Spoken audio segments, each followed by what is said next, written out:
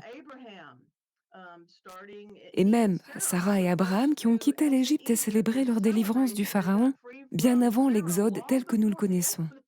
C'est absolument fascinant. Tout ce travail, je l'ai ensuite partagé chaque semaine sur notre chaîne YouTube. Nous faisons une émission hebdomadaire consacrée au calendrier et une grande partie de son contenu provient des jubilés.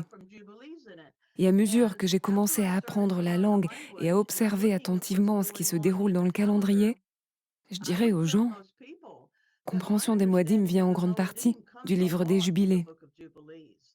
L'apprentissage de la langue m'a aussi permis de saisir plus profondément le sens de certains mots précis. Je comptais d'ailleurs te montrer quelques exemples un peu plus tard. Mais concernant les Moadim eux-mêmes, ce sont vraiment les jubilés qui m'en ont révélé la signification. Récemment, lorsque j'ai réalisé une vidéo sur le grand 8e jour, j'ai cherché en ligne une explication rabbinique, une compréhension issue du judaïsme de ce que représente ce 8e jour. Et honnêtement, il n'existe pas de définition claire ni de compréhension satisfaisante. Alors que toute la compréhension de ce jour se trouve dans les jubilés. Et je me suis dit, d'accord, voilà pourquoi. Car, à mon sens, restaurer les anciens sentiers implique nécessairement de retourner à certains livres. Le tout premier prophète de l'histoire, c'était Enoch. Jude parle explicitement d'Enoch comme d'un prophète. Or, si l'on est appelé à être roi et prêtre, les Écritures disent que l'on doit s'appuyer sur le conseil des prophètes. Et le premier prophète, c'était Enoch. C'est pour ça que j'ai pris le temps de le lire et de l'étudier. Et c'est là que j'ai découvert le calendrier. Ce calendrier avait été établi et révélé bien avant les manuscrits de la Mer Morte et bien avant même l'existence d'un sacerdoce sadokite. Tout cela remonte à une époque extrêmement ancienne. Oui, absolument. Pour moi, le livre des Jubilés a véritablement ouvert une dimension entièrement nouvelle de compréhension. C'est un texte d'une richesse immense qui apporte de grands éléments de contexte. Et même si je ne suis pas formée aux langues comme tu l'es, je ressens cette même attirance au plus profond de moi. Il y a cette intuition très forte que quelque chose d'essentiel a été perdu,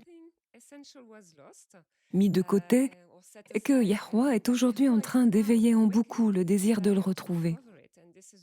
C'est d'ailleurs pour cela que nous voyons tant de personnes s'intéresser désormais à ces livres que l'on appelle les apocryphes. Je ne maîtrise pas encore pleinement la langue, mais je ressens profondément que ce retour vers les anciens sentiers implique aussi un retour à la manière dont les choses étaient dites, comprises et transmises à l'origine. Alors Sierra, il me semble que c'est le moment opportun pour ouvrir cette discussion, avant que tu nous guides vers la manière dont certains écrits ont été écartés, ou plutôt, comme tu le dis, dégardés. Oui, eh bien, si j'emploie ce terme, c'est parce que le mot anglais discard est en réalité très parlant. Il provient de la lettre yéhoudite gimel, qui correspond au G. Ainsi, lorsque vous discardez, écartez quelque chose, vous êtes littéralement en train de le dégarder, de le rejeter. C'est quelque chose que j'ai trouvé particulièrement intéressant. J'ai affiché cela à l'écran pour ton audience. Discard signifie jeter, se débarrasser. Mais la partie card, ce que l'on rejette, désigne en réalité un écrit, d'accord? Une feuille, un document, un écrit, une tablette. Autrement dit, lorsque l'on discard, on est en train de rejeter des livres, de rejeter la Torah, de rejeter ce qui a été écrit. Or, dans la langue, il nous est demandé de shamar, de garder, protéger, préserver et observer la Torah et les Moadim. Ainsi, si nous sommes en train de rejeter, de mettre de côté, de discarder ces choses, alors nous ne sommes plus en train de les garder. C'est précisément pour cela que je dis qu'il est important de ne pas les écarter. Laissez-moi vous montrer cela à l'écran. Sur ce slide, ce que je voulais vous montrer, c'est qu'en Yahoudiat, on a le mot garash, gimel resh shin, lié à sefer. Et en Yahoudiat, le mot garage, qui commence par la lettre G, correspond à ce que l'anglais rend par discard. Autrement dit, on écarte, on chasse, on rejette les sépharim. Donc tu rejettes la Torah, tu rejettes le calendrier, tu rejettes l'alliance. Il y a énormément de choses qui sont ainsi mises de côté lorsque nous ne lisons pas tous ces livres que certains ne veulent pas que nous lisions et qu'ils méprisent, qu'ils discréditent. Et pour être honnête, cela m'a profondément attristée de voir qu'au cours des 10 années que j'ai passées sur ce chemin, certaines personnes qui autrefois aimaient le livre des jubilés et l'enseignaient se sont aujourd'hui retournées contre lui. Désormais, elles enseignent que ce n'est plus un livre à estimer ni à suivre. Et ça, je l'ai trouvé vraiment très triste. Yeah, sure. Alors maintenant, j'aimerais te montrer à l'écran comment les choses se sont perdues. Laisse-moi parler un instant de la manière dont cela s'est produit, et tout cela est lié à la langue. Lorsque tu inclus le livre des Jubilés, tu comprends que la langue commence avec Enoch, parce qu'il est dit qu'il fut le premier à écrire. Il a reçu, comme nous le savons, le calendrier et de nombreuses révélations. Il les a mises par écrit. Il dit clairement qu'il écrit pour les générations de la fin. Le texte explique ensuite que tout cela est transmis à Noé, et nous savons à travers les jubilés que Noé connaissait la langue qu'il écrivait lui aussi. Tout cela se trouve dans le livre des jubilés. Puis dans le récit, ces choses passent de Noé. Elles se perdent à la tour de Babel. Et cela, ce n'est pas mentionné dans la Genèse, mais c'est clairement expliqué dans les jubilés. À la tour de Babel, la langue a été perdue. Beaucoup de personnes enseignent que la langue hébraïque viendrait d'Héber, les Hébreux hébers, ivri. Héber faisait partie de l'un des groupes dispersés lorsque la tour de Babel a été divisée en nations. Mais les jubilés ne disent pas cela du tout. Les jubilés rapportent que la langue a été totalement perdue jusqu'à Abraham. Et Abraham,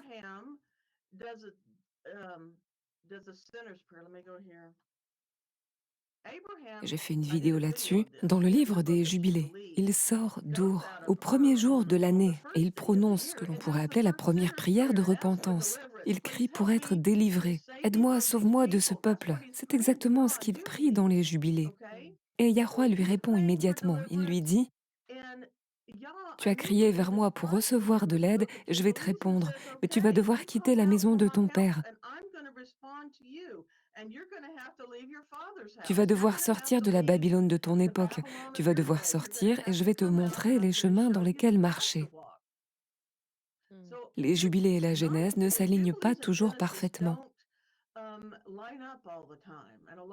Beaucoup aiment enseigner. Il n'y a rien à voir ici. Les livres racontent exactement la même chose. Et dans de nombreux passages, c'est vrai. Ce sont deux points de vue différents et ils ne se contredisent pas. Mais à certains endroits clés, ils divergent réellement. Et j'ai d'ailleurs fait une vidéo sur plusieurs de ces différences majeures. Ainsi, Abraham crie pour être délivré. Et la toute première chose que fait Yahweh, c'est de dire à l'ange, enseigne à Abraham la langue. C'est la première chose. Avant tout le reste, la langue. C'est beau. Tu dois vraiment réaliser que ce n'était pas simplement, voilà, Abraham, suis le calendrier, ou fais ceci ou cela, ou encore écris dans la langue que tu parles en ce moment. Non, il a dû apprendre la première langue. Et ce qui est encore plus remarquable, c'est qu'il a appris pendant la saison des pluies. Quand on parle des pluies de la fin des temps, des pluies tardives, apprendre la langue sous la pluie, symboliquement, je trouve ça absolument magnifique. Ce symbolisme est vraiment parlant. Wow. Yeah. Oui, fantastique, j'aime ça. I like that. Ça me parle Very vraiment. to me. Oui, Moïse et Yahusha enseignent tous deux dans Deutéronome 8.3 et Matthieu 4.4 que l'homme ne vit pas de pain seulement, mais de toute parole qui sort de la bouche de Yahweh. Or, il ne parlait ni anglais ni français, il parlait la langue de Yahweh. Et il serait donc bon pour nous aussi d'apprendre à parler cette langue. Yeah. Lorsqu'Abraham transmet cela à Jacob, c'est bien consigné dans les jubilés, il est dit que Jacob savait écrire, alors qu'Ésaü ne le savait pas. Jacob transmet ensuite cette connaissance à Lévi dans la lignée, dans le livre des Jubilés, et Ouin pour la prêtrise. Car dans les Jubilés, les bénédictions vont à Lévi et à Yehuda, Juda. Alors que dans la Genèse, le récit des bénédictions met plutôt l'accent sur Éphraïm et Manassé. Ce sont deux approches très différentes. Ainsi, Abraham transmet à Jacob, Jacob transmet les écrits et la compréhension de la langue à Lévi. Et Lévi emmène tout cela en Égypte. Or, il y a un verset dans 1 Samuel 2, 27 dont on parle très peu. Le souverain sacrificateur Élie y est averti très clairement par Yahweh. Il lui est dit que Yahweh est apparu au père d'Élie en Égypte, jusque dans la maison de Pharaon, et qu'ils l'ont rejeté. Ils n'ont pas accepté Yahweh. Et tout ça se passait en Égypte. Il se passe donc quelque chose de très important avec Lévi, avec les écrits, avec la langue et avec la Torah, précisément en Égypte. Et tout cela est consigné. C'est une part majeure, vraiment majeure du livre des Jubilés, qui a été rejeté. Les événements s'enchaînent, Moïse est suscité. Moïse sort d'Égypte et conduit le peuple. Personnellement, je ne crois pas du tout que Moïse ait été formé aux lettres babyloniennes en forme de flamme, ni qu'il ait écrit la Torah en égyptien, comme certains l'enseignent. Car l'Écriture dit clairement que le nom de la langue est Yehudiat. Et les Jubilés affirment sans ambiguïté que la langue de la création sera restaurée parmi le peuple. Et ce n'est pas l'égyptien, puisque les Israélites ne parlaient pas égyptien. Ce n'était pas leur langue. Nous savons aussi que Josué savait écrire, car dans le livre de Josué, à la fin du chapitre 24, il est écrit directement dans le rouleau lui-même, après que l'alliance ait été conclue avec le peuple, à la fin du livre de Josué, un détail sur lequel beaucoup de gens ne s'attardent pas vraiment. Nous savons également que Samuel écrivait dans la langue. Il a dû écrire et ajouter à la Torah les instructions concernant les rois lorsque le peuple a décidé qu'il voulait un roi. Et cela est explicitement consigné comme venant de Samuel. Nous disposons aussi de nombreuses preuves archéologiques, des monnaies, des stèles de pierre datant de l'époque du roi David. David connaissait la langue, il était ouin. Il a écrit les psaumes en y intégrant les gammes musicales, les fréquences, toute cette richesse. Et pourtant, à un moment donné, les choses se perdent à nouveau. Car dans Ésaïe chapitre 1, il est écrit « Qui vous a demandé de faire ces choses ?» Autrement dit, quelque chose s'est corrompu dans la Torah, et tous les prophètes commencent à reprendre le peuple pour ses pratiques. Les prêtres sont hors chemin. Et lorsque l'on arrive à l'époque de Jérémie, lorsque la véritable Torah de Moïse est retrouvée dans le trésor, dans 2 Rois chapitre 22, Jérémie reçoit l'ordre de manger à nouveau les paroles et d'apprendre à discerner le précieux du profane. Ainsi, nous vivons aujourd'hui dans un temps de pain souillé et nous cherchons tous à comprendre ce qui est vrai. Nous devons passer par ce processus, manger les paroles, manger les rouleaux et chercher à comprendre exactement ce qu'ils disent afin que les choses puissent être restaurées. J'espère que ça fait sens. Oui, tout à fait. Nous sommes réellement appelés à rechercher les anciens sentiers. Et cela en fait pleinement partie, oui. Tu sais, la diapositive que je viens de mettre à l'écran, Abraham a réellement ouvert le chemin. Il a fait une prière, exactement comme on nous enseigne aujourd'hui la repentance. Ensuite, il a été établi, il a marché sur le même calendrier. Et ça, je peux vous le démontrer très concrètement à travers les vidéos que je publie chaque semaine.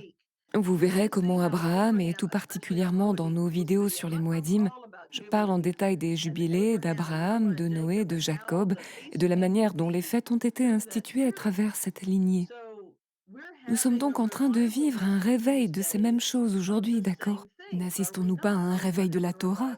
N'assistons-nous pas à un réveil autour du calendrier? Et à cette question centrale, comment devons-nous l'observer exactement? Alors il me semble tout à fait naturel que nous assistions aussi à un réveil de la langue et à la question « Que dit-elle vraiment ?» Pour moi, c'est profondément enthousiasmant. Et si tu me permets de poursuivre très brièvement dans cette chronologie historique, cela inclut aussi le récit symbolique d'Hénoch où l'histoire est racontée à travers des figures animales, qui expliquent que lorsque le peuple part en exil à Babylone, l'écriture change. Nous savons que l'écriture n'est alors plus celle de l'époque du roi David. Elle est remplacée par l'écriture araméenne carrée, adoptée à Babylone, une écriture aux formes dressées presque en flammes. Nous savons aussi que Daniel reçoit l'ordre de sceller le livre et de le cacher jusqu'au temps de la fin. Certains pensent que Daniel a participé à l'accomplissement de cet ordre et que cela expliquerait pourquoi l'écriture a été modifiée. Dans les écrits concernant Esdras, il nous est dit qu'il a dû réécrire tous les livres. Certains estiment que c'est pour cette raison que l'écriture a changé. Il existe en réalité de nombreuses théories sur ce qui s'est produit à Babylone et nous n'avons pas le temps de toutes les explorer ici. Mais ce que nous savons avec certitude, c'est que le peuple s'est mis à parler araméen. Nous savons que le Talmud a été rédigé à Babylone dans cette nouvelle écriture et qu'il a codifié une Torah issue de la tradition des anciens. Lorsque le peuple revient d'exil, tout le monde parle araméen et grec. Les Romains parlent latin. Et nous entrons alors dans une période de conflits sacerdotaux. Juste avant la venue de Yahusha, il est question des fils de la lumière et des fils des ténèbres.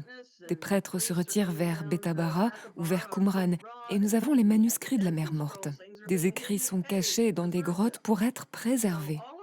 Tout cela se produit en même temps, et tout cela fait partie de ce qui est arrivé à la langue. Mm.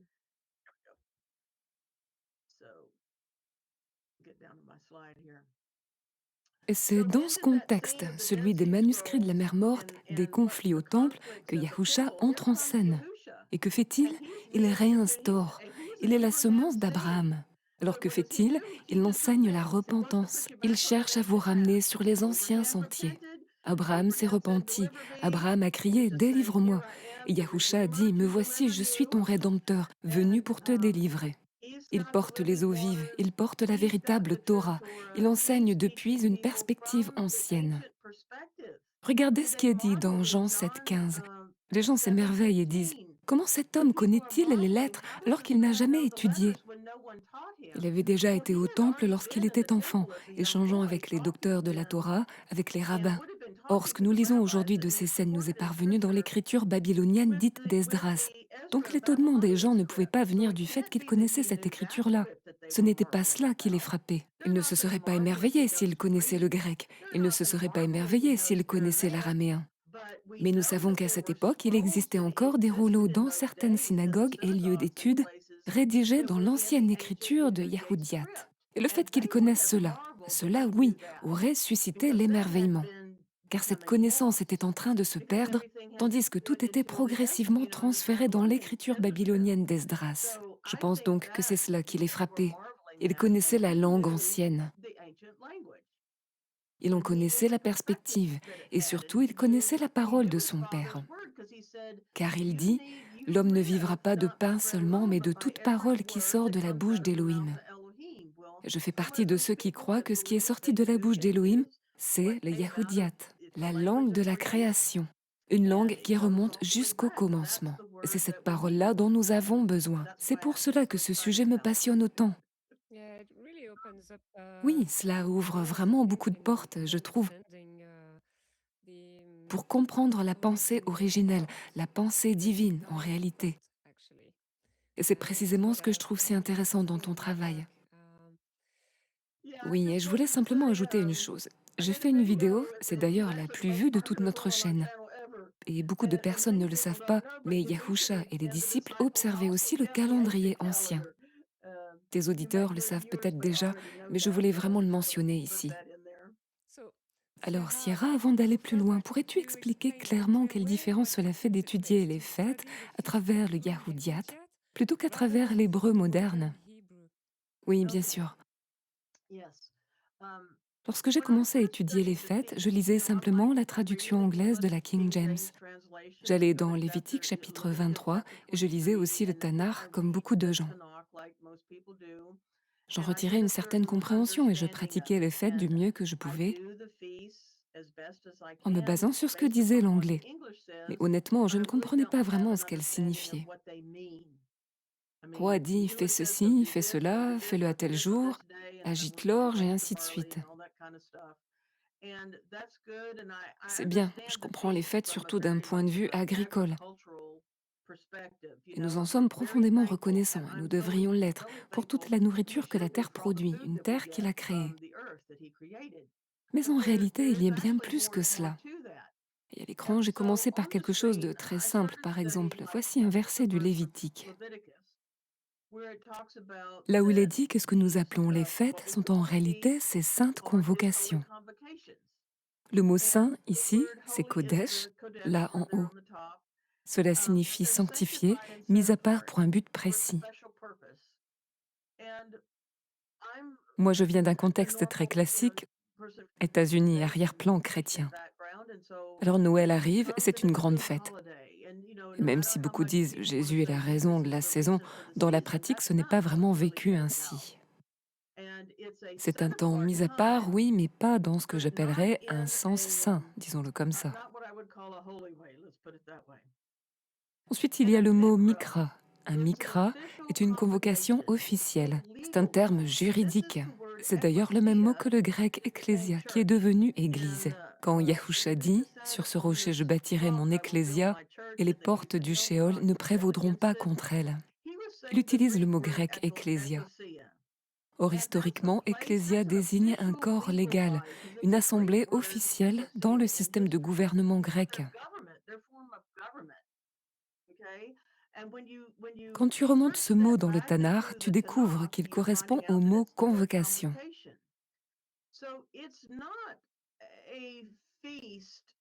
Donc on ne parle pas ici d'une fête au sens courant. Il existe d'autres mots en yahoudiat pour dire on se rassemble pour faire la fête. C'est un anniversaire ou c'est le premier jour du mois. Ou encore on célèbre un mémorial lié à Noé. Ce n'est pas de cela qu'il s'agit ici. Ici on parle d'un terme juridique, parce qu'un corps judiciaire est en train d'être formé. Autrement dit, Yahusha disait « Je vais établir mon corps légal, mon corps judiciaire pour gouverner. Et les portes du Sheol ne prévaudront pas contre lui. » Et dans le Tanakh, c'est exactement ce que sont ces saintes convocations. Elles sont légales. Tu es convoqué à une assemblée officielle du Moed.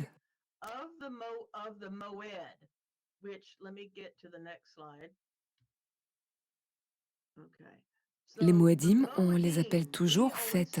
Ce n'est pas faux et cela fait partie de leur définition. Mais dans l'écriture, le mot n'est traduit par fête que 23 fois. En revanche, 150 fois, il désigne l'assemblée elle-même.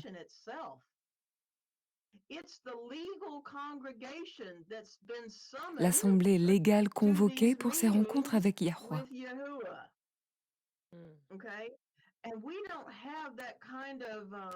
Pense à notre système moderne. Si tu reçois un courrier officiel certifié émanant du gouvernement qui te dit « Tu dois te présenter tel jour, à telle heure, à tel endroit », tu y vas.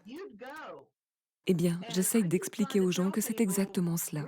Les Moadim sont une convocation officielle. Tu es censé être présent. C'est une partie de l'alliance. Tu ne peux pas simplement ignorer cela. Et en Yahoudiat, lorsque j'ai regardé les lettres qui sont à l'écran, le même, le vav, la yin, dalet, yod, même, et que je les ai décomposés comme je le fais dans mes études de mots, on voit qu'il s'agit d'un lieu où les personnes rendent témoignage. Et les témoignages sont des choses légales. Dans un tribunal, il y a des témoins, et lors des Moadim, nous sommes censés rendre témoignage, porter témoignage. Ce n'est donc pas juste une grande fête conviviale, c'est ce que j'essaye d'expliquer. J'enseigne cela plus en détail dans les vidéos que j'ai faites sur les Moadim et dans mes cours. Et ceci n'est qu'un exemple parmi d'autres de la raison pour laquelle, dans cette série, je prends le temps de définir précisément certains mots du Yahoudiat.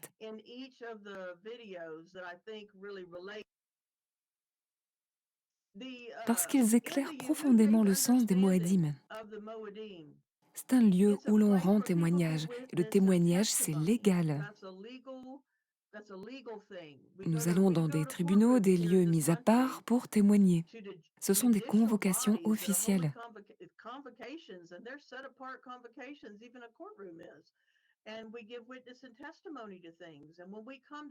Quand nous nous rassemblons pour célébrer ce que nous appelons des fêtes, les Moadim, nous sommes censés témoigner les uns envers les autres. Alors oui, ce sont des temps joyeux, et je n'aime pas dire que c'est sérieux au point d'en enlever la joie, mais ce sont des temps majeurs, des temps d'une grande importance. Oui, des temps solennels où l'on s'implique vraiment. Oui. Alors tu m'as aussi demandé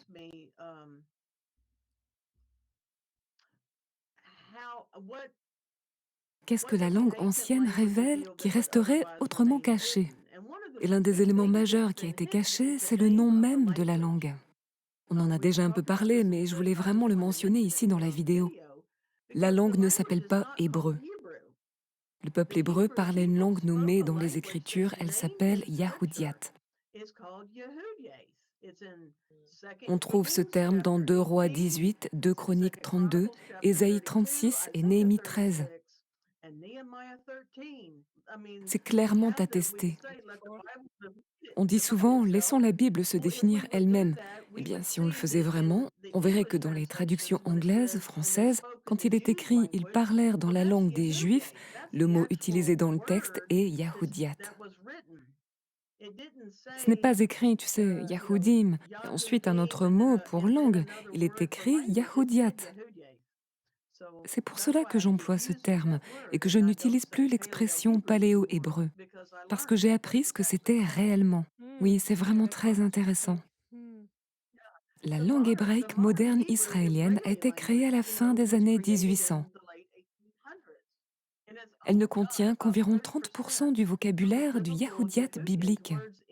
Tout le reste provient de l'araméen, de l'arabe, du yiddish, de l'allemand et d'autres langues, avec toute une série de définitions qui s'y sont greffées. C'est pour cela que j'enseigne le Yahoudiat, que j'utilise des dictionnaires et que j'essaye de remonter le plus loin possible pour comprendre le sens réel des mots bibliques, ce qu'ils signifiaient dans cette langue-là, pour ces personnes-là, à cette époque-là. Oui, et c'est tellement important d'avoir le bon contexte et de savoir comment l'intégrer, comment l'appliquer concrètement dans notre vie quotidienne et dans notre compréhension. Oui, absolument. Et l'une des choses que j'ai dû apprendre, c'est que la concordance de Strong est construite à partir de la traduction anglaise. C'est donc l'anglais qu'elle définit en premier lieu.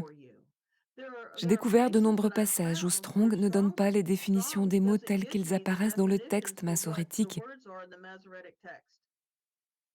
mais plutôt des définitions basées sur des changements de lettres, des lettres supprimées. Et on t'oriente vers ce qu'on veut que tu vois dans Strong. Il y a beaucoup de choses que j'enseigne dans mon cours sur la langue. J'enseigne aux gens comment faire ce travail eux-mêmes. Tu n'as pas à croire tout ce que quelqu'un te dit. Je veux apprendre aux gens à voir par eux-mêmes, parce qu'ainsi ils pourront ensuite enseigner à d'autres et ils sauront avec certitude. Ce ne sera pas simplement une question de me croire sur parole. Oui, c'est clair. C'est encore un autre tiroir de cette étude sur les Écritures. Il y a tellement de tiroirs. Et celui-ci, c'est vraiment toute une étude à part entière.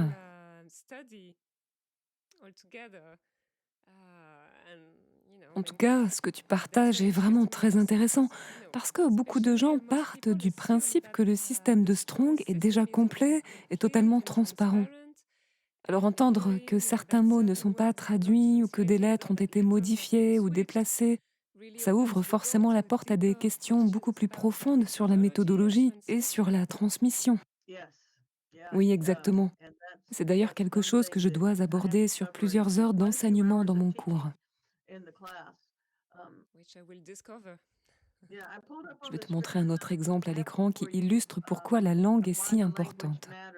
Dans Apocalypse 3, 21, il nous est promis que nous siégerons sur un trône avec Yahusha si nous vainquons.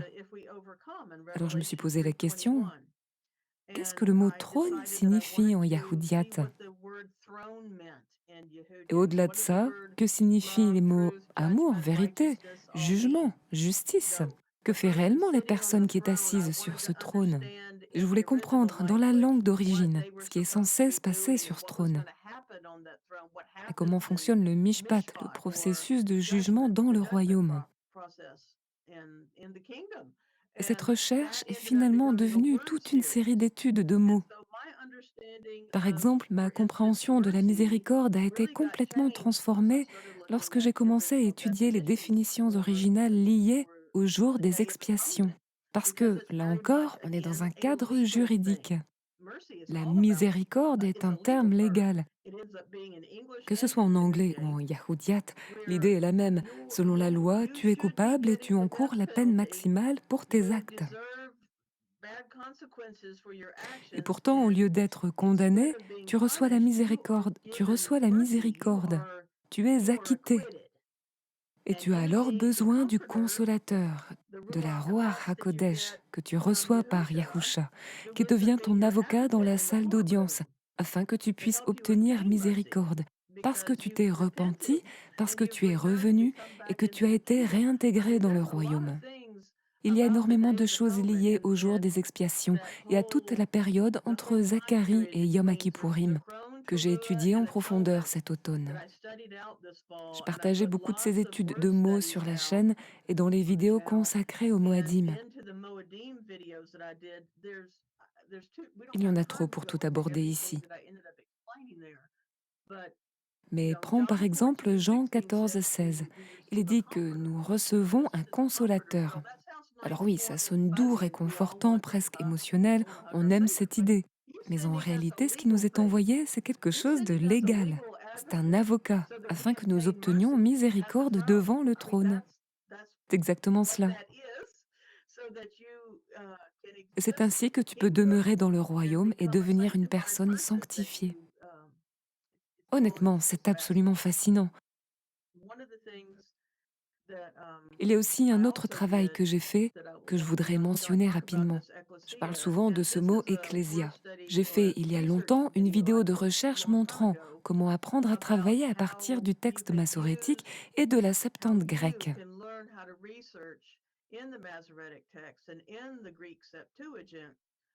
afin de relier correctement le grec et le yahoudiate. Mm. Parce que c'est possible. Et quand tu fais cela, ça t'ouvre les yeux, tu réalises que ce qui se passait déjà dans le Tanar continue dans les évangiles grecs. Tu vois la continuité. Il n'y a pas cette rupture artificielle du type ça c'est pour les juifs et ça c'est pour l'Église, le grec. Oui, Yeah, exactement. exactly. Mm. Ça annule complètement tout ça. C'est un piège dans lequel on tombe très souvent. Ouais, Yeah, tout à fait. definitely. Mm. Alors attends une seconde. Okay.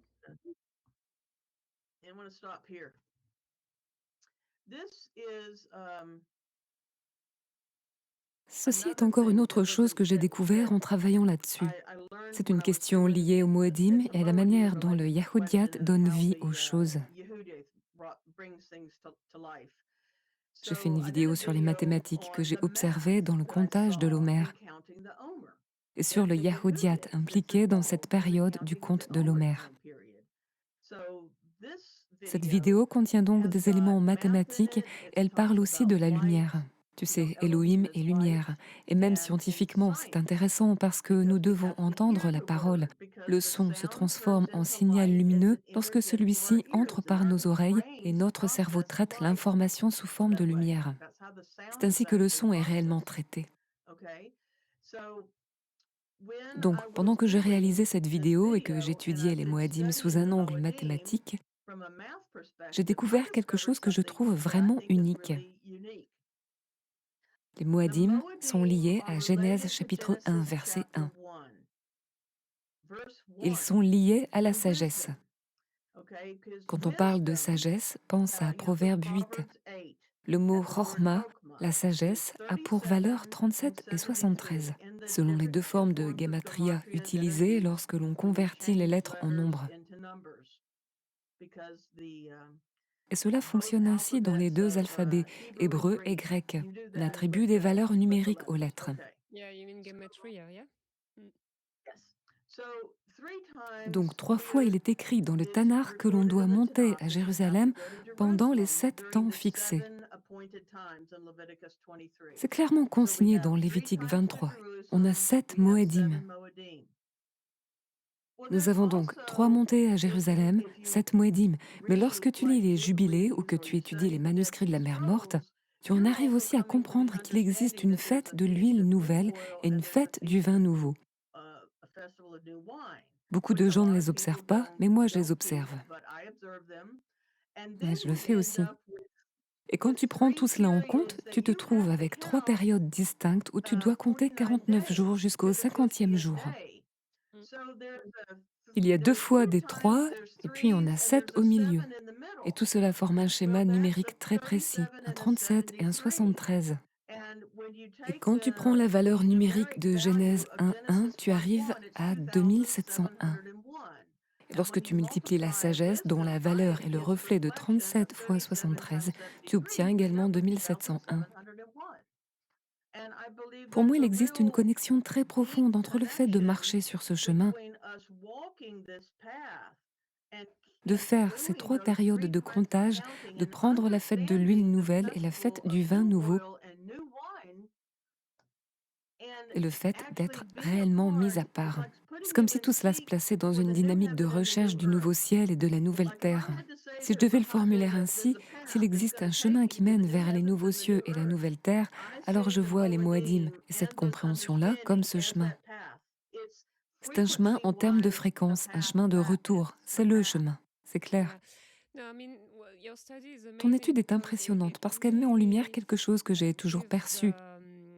comment je peux dire? I've always seen the Les frequencies fréquences du of temps de Yahweh. Yahweh's time.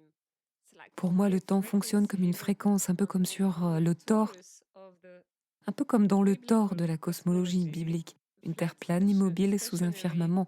with a firmament. Je le perçois comme un And motif, for me, it's une like fréquence this qui revient sans frequency, this cesse, quelque chose de pattern, and it cyclique. comes back again, and it's a frequency like this. Et c'est And comme la it's like musique. music, and Tout ce it's qui est like vivant dans la anything that is création living in possède this une creation fréquence. has got a frequency. And this, when On we avait read in the mentionné ça video lors d'une about vidéo sur le Sabbath, for me, Shabbat. even Sabbath Pour moi, le fait qu'ils is only reviennent tous 7 les 7 days. It's jours, a c'est aussi une frequency. fréquence. And you get all Et on these retrouve ces numbers, 7 partout. sevens everywhere. And Je trouve I cela can imagine absolument it's fascinant. amazing to also. Pour I moi, mean, c'est for me, it makes logique. sense. Il ne pourrait It could pas en be être otherwise autrement to que de retrouver ces find fréquences this dans les mots, dans frequencies la langue somewhere from originelle. the original language.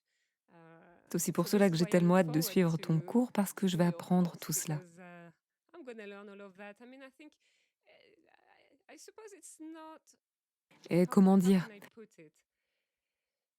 I mean, it's already something C'est when you déjà énorme start de commencer à walking marcher dans la voie de in Yahweh, Yahweh's dans ce way, que Yahusha n'a cessé de Yahusha was montrer. pointing at all the time. C'est une It's marche. a walk. I mean, On ne we comprend don't pas get tout it d'un right coup, on all apprend straight pas à away. pas, on pratique pas à pas. We learn bit by bit and we practice bit by bit and Mais ce que tu what you apportes, je trouve que bring, ça donne une I think, profondeur brings incroyable à tout so cela. much depth to this. And Et bien okay, sûr, on we n'a don't pas have besoin de tout to comprendre dès le know all départ. of this at first, but I Mais think plus on more and avance, more plus on peut we intégrer walk, ces choses. more we can integrate. Et honnêtement, la manière dont tu Like you're enseignes, je teaching, trouve ça I vraiment think it's magnifique. fantastic. Mm. Et l'une des choses que j'attends vraiment avec impatience, c'est de te voir rejoindre le cours en tant que musicienne. J'ai déjà échangé avec d'autres musiciens de la communauté et j'espère que tu en feras partie. Parce que, rappelle-toi, les Lévites marchaient en tête du combat. Alors imaginons que nous soyons dans un combat spirituel. Les musiciens étaient devant, avant même les soldats armés d'épées. Pourquoi? Mhm. Parce que nous jouons avec des fréquences. Et le son est extrêmement puissant. Il peut désarmer, il peut transformer.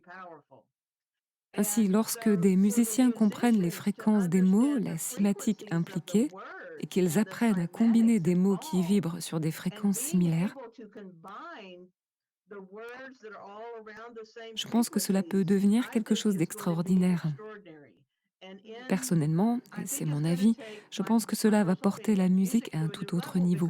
Dans les cours que j'enseigne, vous allez aussi apprendre la théorie 369 de Tesla et voir comment elle s'applique aux Écritures. Vous allez découvrir les Écritures à travers le prisme de Tesla, mais aussi à travers ce que l'on appelle le vortex de mathématiques, développé par Marco Rodin. Certains connaissent, d'autres pas, mais j'applique aussi cela aux Écritures. Ainsi, vous allez voir l'écriture sous un angle scientifique, mathématique, musical, cinématique. Ce ne sera pas un cours du type comment parler paléo-hébreu, comment parler hébreu moderne, ou comment tenir une conversation au restaurant. Ce n'est pas du tout l'objectif de ce cours.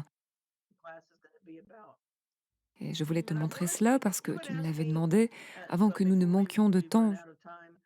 Tu voulais que je parle de la ponctuation. Oui, exactement. Justement, j'y pensais à l'instant. Peux-tu nous en dire un peu plus sur cette question de la ponctuation? Parce que c'était vraiment marquant dans l'une de tes vidéos. C'était Zacharie, je crois. Alors, à l'écran, j'ai affiché certains versets que j'ai étudiés dans Zacharie. Parce que, tu le sais, en Yahoudiat, il n'y a pas de ponctuation. Il n'y a pas de virgule, pas de point-virgule, rien de tout cela dans le texte. Tu dois donc observer attentivement les préfixes, les suffixes, la manière dont les mots s'enchaînent. Et tu espères que le scribe a laissé quelques espaces ou parfois un petit point entre les mots. On voit cela dans certains manuscrits anciens.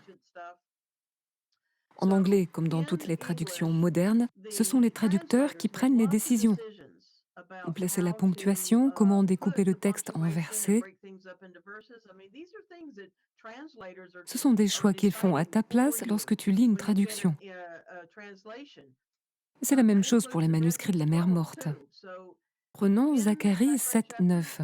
Dans la version traduite, on lit Ainsi parlait Yahweh des armées, rendez véritablement la justice, ayez l'un pour l'autre de la bonté et de la miséricorde. Point. Puis on passe au verset suivant. N'opprimez pas la veuve et l'orphelin, l'étranger et le pauvre, et ne méditez pas l'un contre l'autre le mal dans vos cœurs. Et à première vue, tout cela semble très bien. Ces versets sont enseignés depuis très longtemps, on en tire des doctrines et on se dit qu'il n'y a aucun problème. Sur la gauche de l'écran, j'ai listé de nombreux passages où Yahweh ordonne de prendre soin de la veuve, de l'orphelin, de l'étranger et du pauvre. C'est partout dans les prophètes. C'est déjà présent dans le Deutéronome. Mais voilà ce qui se passe dans nos traductions modernes. Quand on schématise ce que les gens reçoivent comme enseignement, ton frère reçoit le jugement juste, ton frère reçoit la miséricorde, ton frère reçoit la compassion.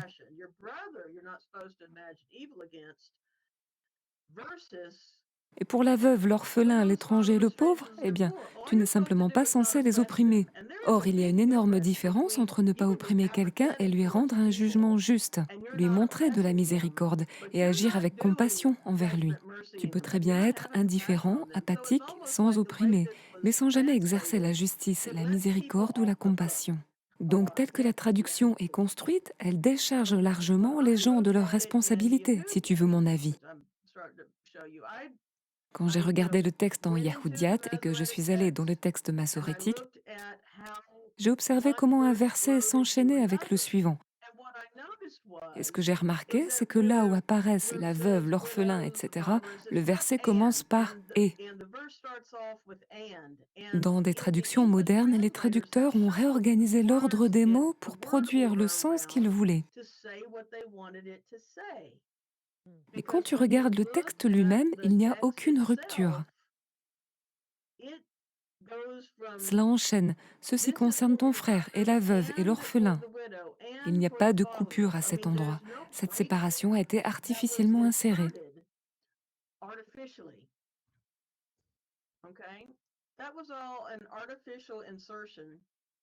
Personnellement, j'ai placé le point après l'ensemble des personnes concernées, ceux qui sont affligés, démunis, pauvres, dans leur situation comme dans leurs conditions. Puis seulement là, j'ai mis un point. Parce que dans le texte source, il y a ensuite tout un autre ensemble de mots qui parlent de ne pas méditer le mal dans son cœur contre son frère.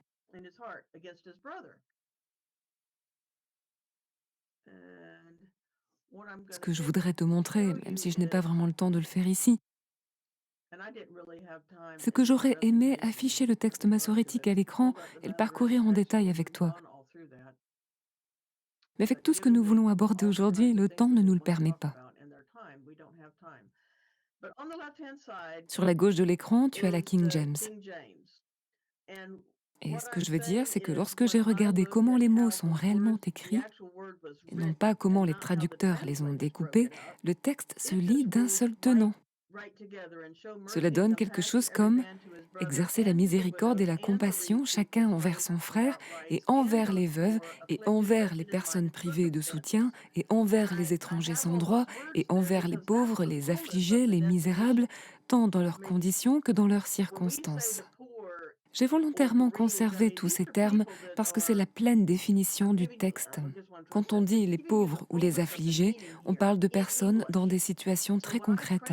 Ce que je fais ici, c'est simplement de donner toute l'ampleur du sens en français. C'est pour cela que lorsque je traduis, j'ai souvent plus de mots que dans la King James.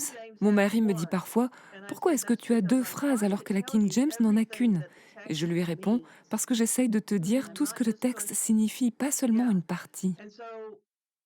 Ainsi, mon verset 10 finit par ressembler à ceci. Tu ne dois pas quereller, lutter contre, frauder, opprimer, ni tirer un gain injuste d'eux. Et le E inclut toutes les personnes mentionnées, les pauvres, les orphelins, les personnes sans soutien, les étrangers. Il ne s'agit pas seulement de ton frère. Et de la même manière, tu ne dois pas comploter, méditer, provoquer de tort ou de calamité contre toutes ces personnes. C'est tout le monde. Quand j'ai vu comment le verset avait été ponctué et découpé dans les traductions, je me suis dit, ça ce n'est pas dans l'esprit des prophètes, ni dans ce que Yahweh n'a cessé de dire à travers eux. Mais quand j'ai regardé le verset dans le texte et que je l'ai traduit correctement, je me suis dit, là oui, c'est exactement en accord avec ce que disent Ésaïe, Jérémie et avec ce que Yahweh répète depuis toujours. Donc voilà, c'est un excellent exemple de l'impact réel de la ponctuation. Oui, c'est clair. Et en fait, ce que tu soulignes, c'est que même si à certains endroits la traduction n'est pas totalement juste ou qu'il y a eu une interprétation, nous avons malgré tout l'ensemble des Écritures. Et lorsque nous avons cette vision globale, lorsque nous les avons étudiées dans leur ensemble, même s'il y a certains passages qui peuvent paraître étranges ou déroutants, nous sommes quand même capables d'en saisir le sens principal.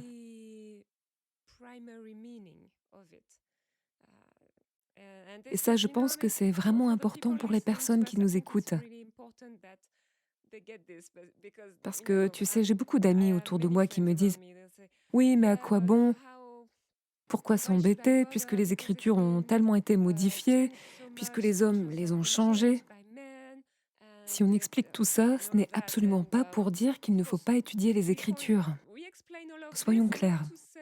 Au contraire, nous devons les étudier, mais nous devons les étudier davantage et ne pas les prendre simplement telles quelles, de manière passive, mais aller un peu plus loin, creuser, examiner. C'est précisément pour cela que nous avons cette conversation aujourd'hui. Oui, mon mari insiste beaucoup sur le fait de comprendre, par exemple, que Shem n'a pas vécu jusqu'à l'époque d'Abraham.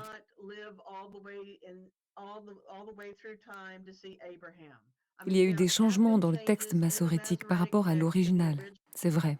Mais ce que j'ai découvert et que je t'enseignerai dans le cours, c'est que le plus gros problème se situe surtout dans nos traductions modernes. Ce sont les choix des traducteurs. Ce n'est pas tant le texte original lui-même. Et pour expliquer ce que je veux dire, prenons un exemple simple. Ton audience comprend très bien le mot Jeux olympiques. Si je dis je suis allé aux Jeux olympiques, ton esprit et celui de ton audience comprend immédiatement beaucoup de choses. Tu imagines des stades, des milliers de personnes, des cérémonies, une flamme portée dans un stade, des compétitions, tout un événement.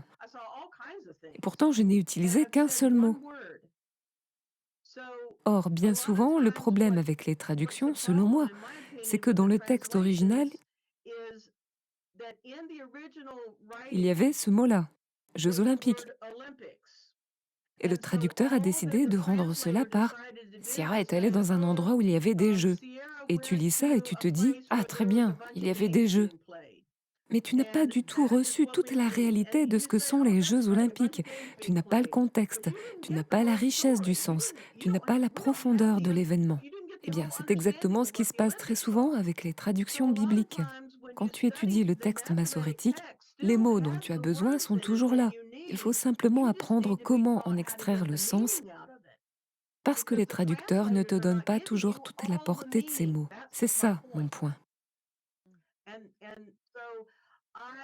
Au début, je me suis même demandé, est-ce que je ne devrais plus étudier les Écritures?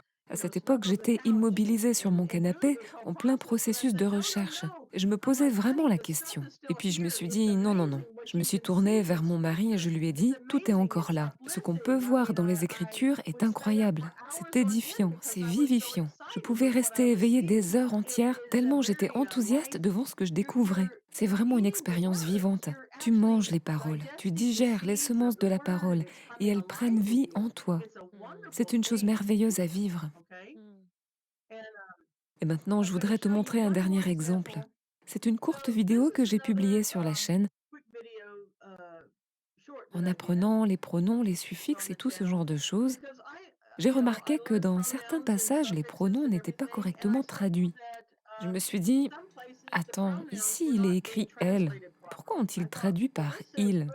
Ici encore, il est écrit elle. Pourquoi ont-ils mis il? Et c'est ce petit terrier de lapin, cette piste de recherche dans lequel je suis descendue, que je voudrais maintenant te partager. Parce que naturellement, on part du principe que les traducteurs savent faire la différence entre un homme et une femme, entre il et elle. Et dans les Écritures, tu peux rechercher tous les passages où il est écrit sa tente, his tent en anglais. Et le mot de base pour tente est Aleph He Lamed. Et là en haut, on a le numéro de Strong et on a le nom là pour tente. Et si on a un Vav, ce sigle bleu là qui ressemble à un Y, à la fin là qui ressemble à un Y, ça veut dire à lui. C'est le suffixe masculin, donc c'est sa tente à lui. Et dans des passages comme Genèse 31-25, Josué 7-22 et d'autres, le texte hébreu utilise bien le suffixe masculin. Et là, la traduction anglaise est correcte.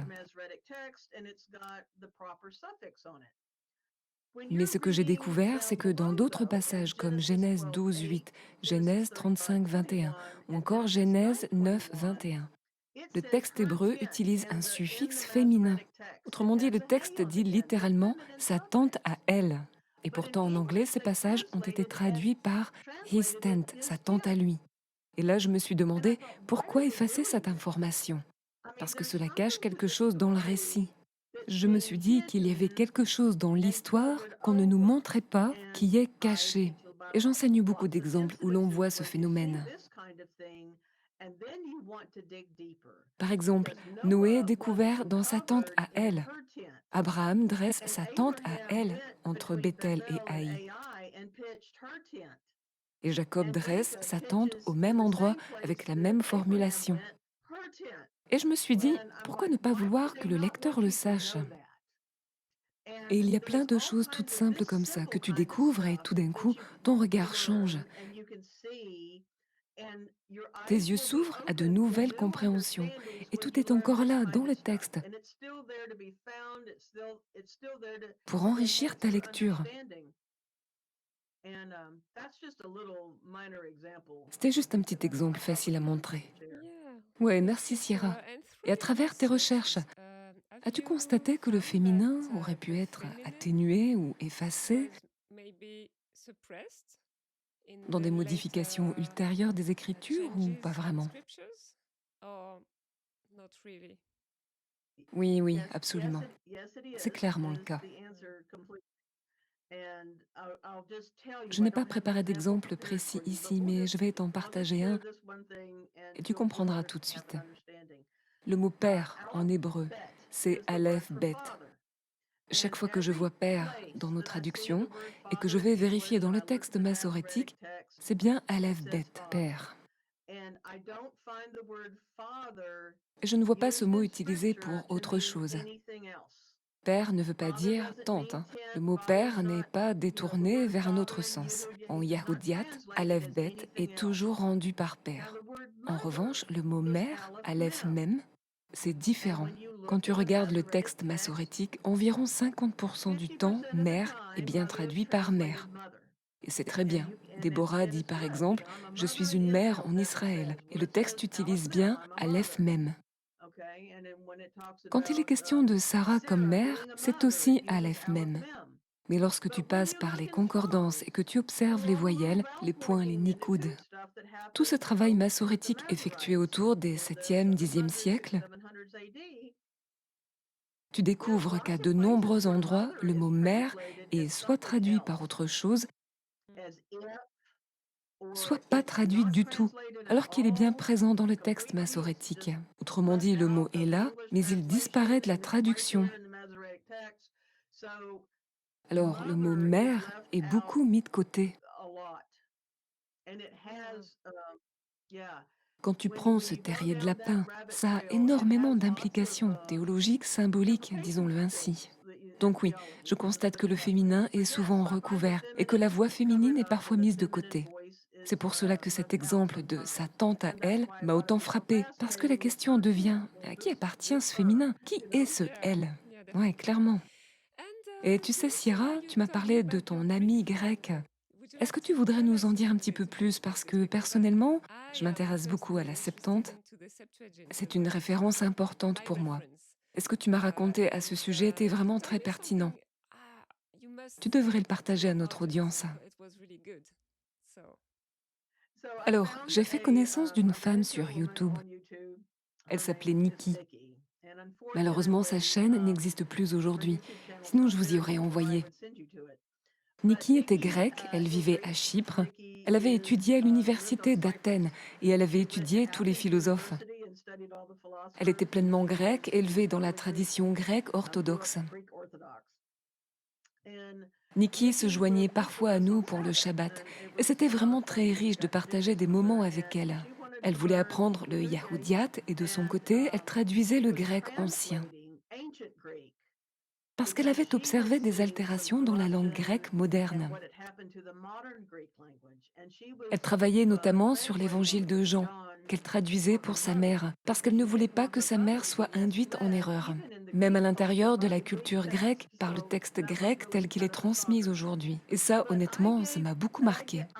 Très tôt, j'ai remarqué quelque chose. L'écriture yahoudiate et l'écriture grecque ancienne, pas le grec moderne, mais l'ancien, se ressemblent énormément. Certaines lettres sont inversées, comme en miroir, mais elles sont quasiment identiques. J'en ai parlé à Nikki et elle était totalement d'accord. En fait, elle m'a même montré que si tu écris le nom de Yahweh sur une feuille et que tu le regardes dans un miroir, tu obtiens des lettres grecques. C'est incroyable. Oui, et je lui ai proposé un exercice, sans lui dire comment nous prononçons le nom de Yahweh ici, composé uniquement de voyelles. Je lui ai demandé, si tu voyais ce mot dans un texte grec ancien, comment tu le prononcerais? Elle travaillait sur des textes grecs anciens, un peu comme nous cherchons les textes en paléo-hébreu. 3 semaines plus tard, elle est revenue vers moi et elle a prononcé le nom Yahweh. C'est exactement ainsi que certaines personnes comme Stephen Pidgeon le prononcent lorsqu'ils le lisent comme un mot composé uniquement de voyelles.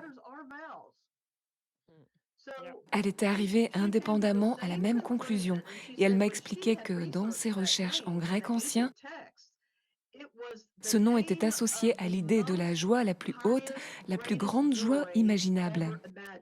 Il apparaissait dans des écrits grecs anciens et elle était bouleversée d'avoir fait cette découverte. Quand nous avons fait ce rapprochement ensemble, elle s'est mise à pleurer tellement elle était émue et enthousiaste. Elle m'a aussi dit quelque chose de très intéressant. Selon elle, Alexandre le Grand n'était pas grec à l'origine. Il venait d'une autre culture qui a conquis la Grèce. Et ce n'est qu'ensuite qu'il est devenu grec entre guillemets par assimilation. Et elle pensait que les Grecs anciens et les Hébreux anciens étaient à l'origine un même peuple. Malheureusement, je n'ai pas eu assez de temps avec Nikki avant que nous perdions le contact pour lui poser toutes les questions que j'aurais voulu lui poser. Ouais, c'est vraiment dommage. Et elle croyait vraiment que l'apôtre Jean était grec, sans aucun doute. Elle disait que si tu es locuteur natif du grec, Tu le comprends immédiatement en lisant les évangiles en grec. Selon elle, Jean est grec. Alors que Matthieu, Marc, Luc et Jean, ces auteurs-là, montrent dans leur manière d'écrire que le grec est une langue secondaire.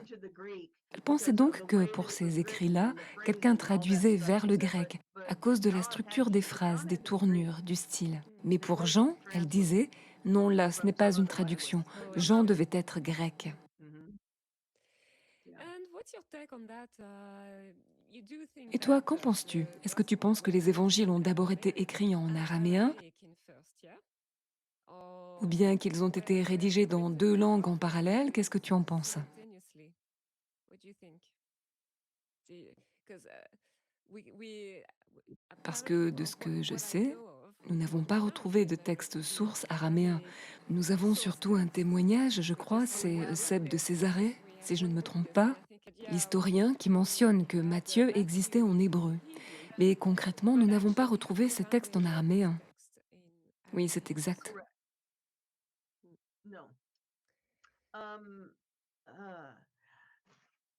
Tu sais, j'ai tendance à croire Nikki. C'était une femme passionnée, très intelligente, vraiment remarquable. Mais en même temps, je pense qu'une partie des écrits a probablement été rédigée en araméen. Personnellement, quand je travaille sur le Brit Hadasha, j'utilise le texte de la Peshitta. C'est celui vers lequel je me tourne lorsque je commence à traduire. Et ce texte est très ancien, il remonte aux alentours des années 200. Donc voilà, nous avons ce que nous avons et nous devons travailler avec ce que nous avons. Tout ce que je peux dire, c'est que j'ai vécu un parcours extraordinaire avec ce à quoi j'ai encore accès aujourd'hui. Je ne me sens pas privée, je n'ai pas l'impression que tout a été perdu ou qu'on m'ait tout retiré. Et même simplement en faisant des études de mots avec cette compréhension, parce que tu vois, moi je crois que les lettres ont un sens. C'est justement l'une des choses que tu m'avais demandé, comment je travaille les différentes couches dans mes études de mots. Parce que même sans aller jusqu'à dire je vais traduire toute l'écriture, ce qui peut être intimidant, on peut déjà commencer simplement par des études de mots. Il faut apprendre la langue, apprendre les lettres, apprendre à utiliser les dictionnaires. Il y a évidemment des choses de base à acquérir quand on débute. Mais l'une des premières choses que tu peux faire, c'est justement apprendre à faire une étude de mots. Et ça peut approfondir ta foi de manière incroyable. Pour te donner un peu de contexte, je me suis cassé un os, je me suis retrouvée immobilisée sur le canapé pendant 9 mois. Je ne pouvais pas bouger. Mon mari s'est entièrement occupé de moi, qu'il le bénisse, il a été extraordinaire. Et pendant cette période, j'ai étudié jour et nuit, pendant presque une année entière, ce qui représente énormément d'heures. J'ai même fini par constituer mon propre dictionnaire. Je regardais ce qu'il y avait dans Strong, j'utilisais aussi le dictionnaire étymologique de Klein et quelques autres références.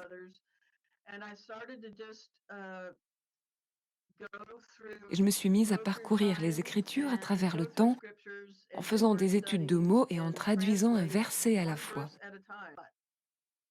Ce que vous voyez à l'écran maintenant, c'est une étude de mots que j'ai faite sur le nom David, qui est devenu, à ma grande surprise, l'une des vidéos les plus populaires de la chaîne.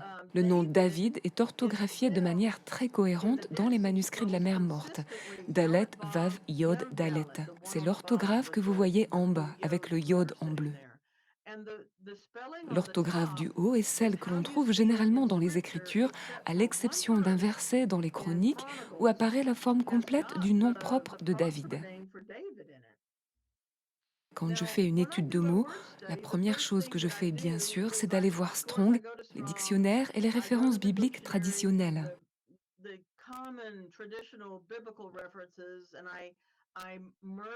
Je rassemble toutes les définitions parce que dans les textes anciens, il n'y avait pas de voyelles. Je peux donc voir l'ensemble des sens possibles du mot. Je veux ce que j'appelle l'expérience olympique, avoir la pleine vision, toute la richesse de sens que ces lettres créent ensemble dans la langue. Ça, c'est le premier niveau de mon étude de mots. Ensuite, la deuxième étape, c'est de décomposer le mot. Je le découpe en préfixes, suffixes, et j'examine chaque racine à 2 lettres contenues dans le mot. Donc dans la deuxième partie de l'étude de mots, il faut apprendre à voir qu'il y a des mots dans les mots et que plus un mot en yahoudiate contient de lettres, plus sa profondeur de sens est grande. Imagine une petite graine composée de 2 lettres qui compose un mot en yahoudiate. C'est la racine, comme un gland minuscule au départ, mais qui devient un grand chêne magnifique. Un mot fonctionne de la même manière.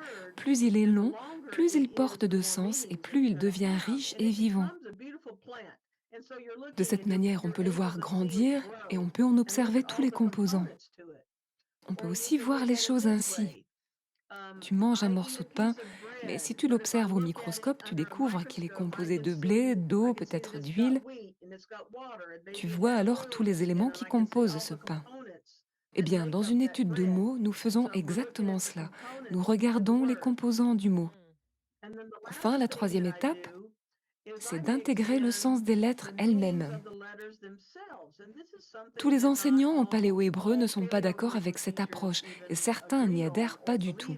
Mais personnellement, je crois que chacune des 22 lettres, telles qu'elles ont été prononcées par Elohim et telles qu'elles ont été écrites, contient une information. Ce sont comme de petites semences de sens. Et quand tu les combines, tu obtiens une sorte de recette. Et donc, quand je regarde un mot comme ici le nom David, je me pose la question suivante. Qu'est-ce que cela change si j'ajoute le yod dans le nom de David, comme il est orthographié dans les manuscrits de la mer morte? Quel sens supplémentaire cela apporte-t-il? Quelle compréhension plus complète de David est-ce que cela me donne? C'est de cette manière-là que je fais mes études de mots. Aujourd'hui, j'en ai, je ne sais pas, environ 30 sur la chaîne YouTube. Elles sont toutes réalisées selon cette même méthode, en décomposant les mots de cette façon. Voilà comment je mène une étude de mots sans entrer ici dans tous les détails techniques. Oui. Mais par exemple, la série que je viens de faire sur le trône de Yahweh contient énormément de sens, avec tout un travail de déploiement autour de la miséricorde, de l'expiation, de la justice et de tous ces termes. Hmm. So, Sierra,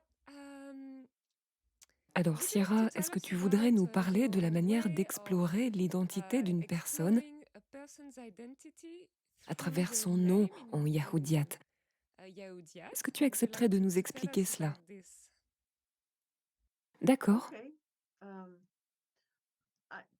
L'une des toutes premières choses que j'ai faites, une fois que je me suis sentie à l'aise avec la langue, que j'y ai vraiment pris pied, c'est que j'ai voulu savoir ce que signifiait mon propre nom. Tu sais, qu'est-ce que mon nom veut dire en hébreu? J'ai donc découvert la signification de mon nom et ça a été extrêmement fort pour moi. Ensuite, j'ai fait la même chose avec le nom de mon mari et je lui ai dit, tu sais, une partie des dons que Yah nous confie est liée à notre appel, à notre raison d'être. Tout le monde cherche un sens, un but dans la vie. Et une partie de cela vient du chemin que nous empruntons, de la manière dont nous sommes appelés à marcher, de ce que nous sommes censés vivre dans ce magnifique voyage spirituel. Mais nous venons aussi tous dans ce monde avec des dons de la Rouar, donnés par le Père, pour être utilisés ici-bas afin de nous aider les uns les autres. Je sais bien qu'il existe une définition générale des dons, celle dont Paul parle par exemple. Mais nos noms, eux, portent une vibration qui est constamment prononcée. Et nous savons très bien que si tu appelles quelqu'un avec des mots blessants, ça peut réellement lui faire du mal. Quand tu comprends les fréquences, la cymatique, tu réalises que cela affecte même la chair, l'eau que nous sommes. Donc les mots que nous utilisons pour nous nommer les uns les autres comptent énormément. De la même manière que j'étudie les noms bibliques, David, Sarah, Ézéchiel et bien d'autres, n'importe quel nom peut être ramené au Yahoudiat et on peut alors en explorer le sens profond. C'est comme cela que j'ai commencé à proposer un service de nom, celui que vous voyez à l'écran. Bien sûr, on peut trouver facilement en ligne de petits objets ou des décorations avec la signification d'un prénom pour une naissance, une bar mitzvah ou autre. Mais moi, je travaille sur le nom complet et c'est souvent très fort parce que parfois, les trois noms d'une personne s'assemblent parfaitement et racontent à eux seuls une histoire cohérente, comme un portrait. Ça a été vraiment extraordinaire à observer. Sur cette page du site, vous trouverez tout ce que nous proposons, le service de nom, le lien vers l'Académie Yahoudiat et aussi une boutique où l'on peut acheter des objets comme ce t-shirt que je porte avec des lettres en paléo-hébreu, en Yahoudiat. C'est donc là que tout se trouve. Et à travers ce service de nom, il y a souvent des choses que ni ta mère ni ton père ne pouvaient savoir, tout simplement parce que nous ne sommes plus des Hébreux vivant il y a 2000 ans.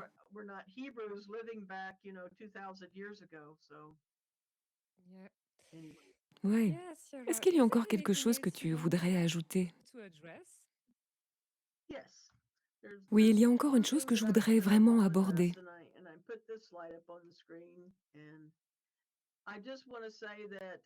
J'ai affiché cette diapositive à l'écran parce que tu as parlé au début du calendrier et de cette manière de traverser le temps en cycle.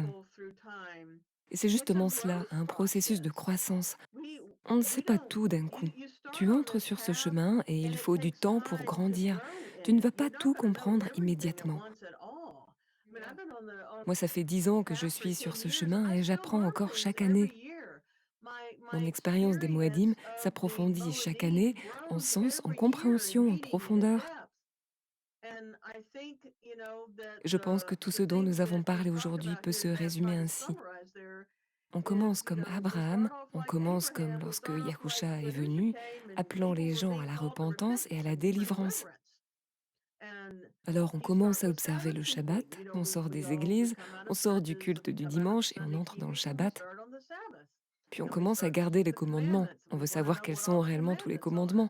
Ensuite on apprend le calendrier et on commence à observer les Moadim. Et ce que je dis, c'est que l'apprentissage de la langue fait partie du chemin. Abraham nous a clairement montré cela. Au moment où Yahweh le délivre, la première chose qu'il fait, c'est restaurer la langue, parce qu'elle avait disparu, parce qu'elle s'était perdue.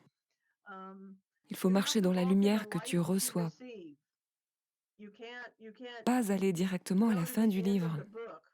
Il faut aimer le chemin et accepter d'être un arbre qui grandit. Tu ne deviens pas un arbre adulte et mature en un instant. Tu dois grandir, tu dois traverser des épreuves. Tu dois supporter le travail dans le texte massorétique, tu dois supporter les difficultés liées à Strong, toutes ces choses par lesquelles je suis moi-même passée. Et surtout, tu dois demeurer en lui et rester attaché à lui afin d'être constamment nourri pour que la Rouar puisse te parler aujourd'hui, dans ton présent. Parce que ton chemin ne peut pas être uniquement ce qui est écrit sur une page. Tu as besoin de l'aide de la Rouar HaKodesh pour te guider dans la vie, pour te guider dans ce processus, pour t'enseigner et pour te rappeler certaines choses au fil du temps. C'est vraiment ce que je voulais m'assurer de partager pour conclure. Mm. Oui, Yes, exactement. exactly. This Ce path chemin est is vivant. alive. Nous sommes toujours en train de découvrir, toujours en train d'être affinés, et le Père continue de nous donner de nouvelles compréhensions à mesure que nous avançons. Oui, c'est vraiment merveilleux. Oui, voilà. Je ne veux surtout pas que ton public se sente intimidé. Yeah.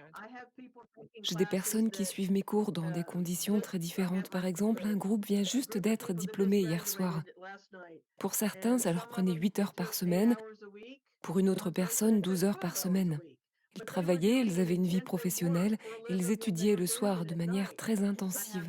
Mais j'ai aussi des personnes qui suivent le cours en solo à leur rythme, en avançant quand elles le peuvent. Et c'est très bien comme ça. Peu importe que tu aies beaucoup de temps ou très peu de temps, ce qui compte, c'est de commencer. Parce qu'en commençant, tu ouvres la porte à plus de lumière et Yahweh peut te regarder et dire: «Oh mon précieux enfant, commence à marcher.» Même si tu ne sais pas encore tout dire, même si tu ne sais pas encore tout faire, ce n'est pas grave. Mm. Mm. Je pense que souvent on se bloque parce qu'on a peur de mal faire. On croit qu'on devrait être des experts dès le départ. Mais ce n'est pas comme ça que la vie fonctionne. Ce n'est pas comme ça que le chemin fonctionne non plus. Yeah, Ouais, c'est this is tellement so vrai. true. Ce chemin Because est l'un des plus riches et des journaling plus is one of the édifiants que l'on richest puisse and most emprunter. uplifting you can Il nous take. It ramène aux brings us back origines, au to cœur the de ce qui a été origins, to the donné. Et heart of what heureusement, was given. And thankfully, we don't nous have n'avons pas à tout to figure it découvrir out seuls. everything alone. Des personnes People comme like toi, you, Sarah, Sierra, and et many beaucoup others d'autres have ont déjà already fait une done grande so partie du much travail, ont of en the quelque sorte groundwork défriché le to chemin pour le clear the reste path d'entre nous. for the rest of us. So, Merci de m'avoir donné l'opportunité de partager tout cela. Je l'apprécie vraiment profondément, je suis très reconnaissante. yeah. Je I voulais juste wanted to ajouter quelque say chose et le something. dire très I wanted clairement. to make something really clear. Rien de Nothing ce of que nous what we disons are ici ne saying devrait should amener qui que ce soit lead à anyone conclure. to say, well, then the sacred Alors les writings écritures were sacrées sont devenues are obsolètes obsolete et l'Esprit and the va m'enseigner Spirit directement, will teach donc je me n'ai plus besoin des directly. Écritures. So I don't need the scriptures anymore, and that would be, Ce serait selon I moi think, a une mauvaise compréhension. misunderstanding. I mean, you know Tu connais better un than peu mon not my parcours, past, Sierra. Sierra. Um, Oui, la the rouar est ruach claire, bien sûr. illuminates, yes. Mais je But crois I think it has to profondément que be done cela doit along se faire en studying parallèle de l'étude scriptures. des Écritures. And I come from a place where it was being Je viens d'un said milieu où l'on disait justement, ces that anciens livres, these on peut les old mettre de books côté puisque can nous be recevons l'Esprit discarded et and que nous sommes we receive directement the ruach. connectés à l'Esprit Saint, We nous are n'avons plus right besoin de tout cela. connected with the Holy Spirit, then we don't need these things anymore. But Mais this ça ne va is pas. not right. I've Ma vision a changed so énormément much my évolué à ce vision sujet on this. et And I j'encourage really vraiment chacun, encourage anybody, si if Christ, entre Christ guillemets, is fait partie something de ton that chemin, is part of your path, tu then devrais you vraiment should étudier read les scriptures and Écritures, you should à be t'intéresser à ce interested qu'il a in what vraiment dit, he said, à what ce he's vers quoi il pointing at, pointait sans what cesse, la is Torah, this la loi law he et cet was héritage pointing at ancien. all the time. C'est And this d'ailleurs pour cela que central je path. fais And ces this is why vidéos I'm et je suis making these tellement videos. And I'm reconnaissante, so Sierra, d'être grateful venue parler de tout again, cela parce que Sierra, pour moi, ça to have ouvre this réellement because une porte. for me it just opens up a door. And we have so many pitfalls Et to sur ce be chemin careful spirituel, il to y a tant de pièges auxquels il faut on our faire spiritual attention. path. So Alors yeah, oui, thank you merci. for Je voudrais ajouter une chose à ce que tu viens de dire. mm, Il faut se souvenir que Yahusha lui-même, qui était rempli de la Roar sans mesure, a été tenté exactement comme nous le sommes. Et comment a-t-il vaincu? Il n'a pas vaincu sur le moment en disant simplement ce que la Roar lui inspirait. Il a vaincu dans ce combat de 40 jours et 40 nuits dans le désert en disant « Il est écrit ». Il connaissait ce qui était écrit. Il a yes. combattu l'ennemi, un ennemi qui lui aussi connaît les Écritures, en disant « Il est écrit, il est écrit ». Et cela devrait nous interpeller profondément. Aussi remplis de l'esprit que nous désirons être, et c'est aussi une bénédiction de l'être, il est tout aussi essentiel d'apprendre à dire « Il est écrit ». It's been such a Ça a blessing été une for telle me since bénédiction I've pour moi depuis que j'ai started commencé à étudier les studying Écritures. scriptures. Just Vraiment, really ça m'a transformée. life-changing for me. Et tu sais, And je viens d'un it's a chemin plutôt mystical mystique. path, so I should. And I think some people have got a hard time to Et get ce que out j'ai of that compris, c'est que pour certaines because personnes, c'est they've très got difficile d'en some sortir, ways of parce qu'il y a des thinking schémas de pensée qui font that obstacle à l'étude prevent des Écritures. them from studying Et si j'avais un scriptures. message principal And à faire I passer, ce think that serait would be celui-là. my biggest message. Do you have one big message to Alors dis-moi, leave Sierra, si our tu avais un audience seul with, message, une Sierra? dernière chose à What laisser would à you say notre if you had audience, qu'est-ce que tu thing, dirais? one last thing to say?